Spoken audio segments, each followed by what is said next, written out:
So at Splash Damage, we've been building games that have combat roles for about 10 years now, and we've really got those refined with Brink. Then let's do this!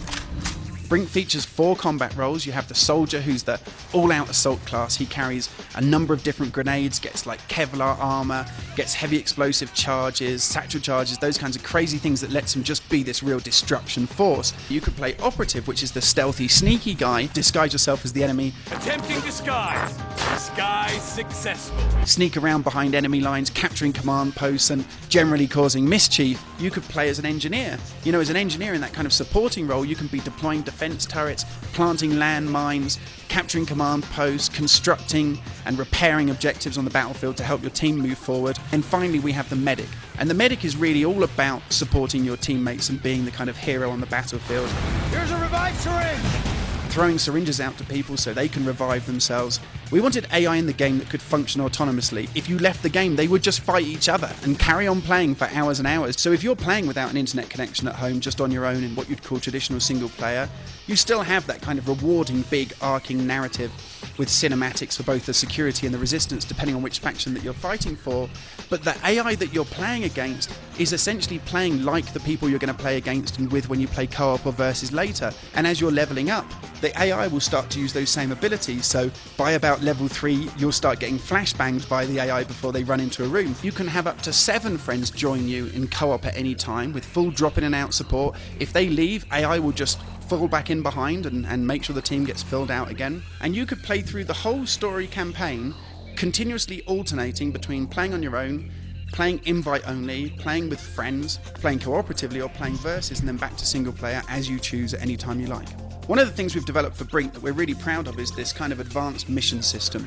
To the player, it's just a circular menu with a bunch of wedges and they pick the thing that they want to do. The top one is always the primary objective, the most important thing they could do right now, and there might be up to 6 other things that you could do as secondary objectives on the side.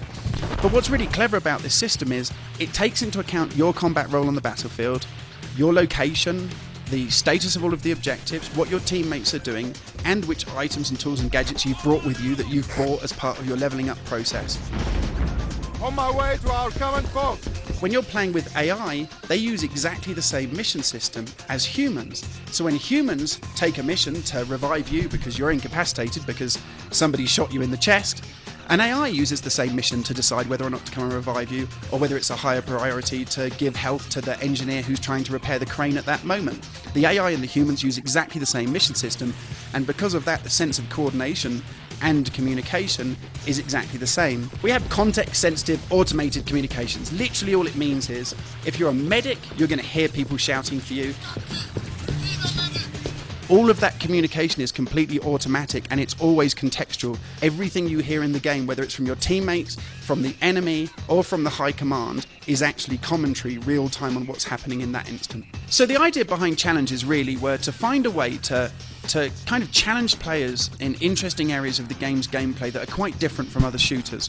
One of these is called Parkour This, and it's an opportunity for players to demonstrate that they've mastered the SMART movement system. SMART stands for smooth movement across random terrain or rough terrain, and the idea behind it is really straightforward. Hold down a single button and jump and vault and leap and slide and mantle and climb, all contextually based on what you're looking at and what you're trying to accomplish. It's about challenging you to become better and better at using that SMART movement system.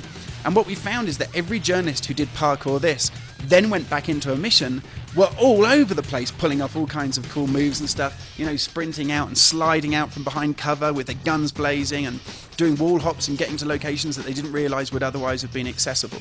Brink's basically going to ship a week early. It's going to be coming out on the PlayStation 3, the PC, and the Xbox 360, and it's going to be May 10th in North America, the rest of the world on May 13th.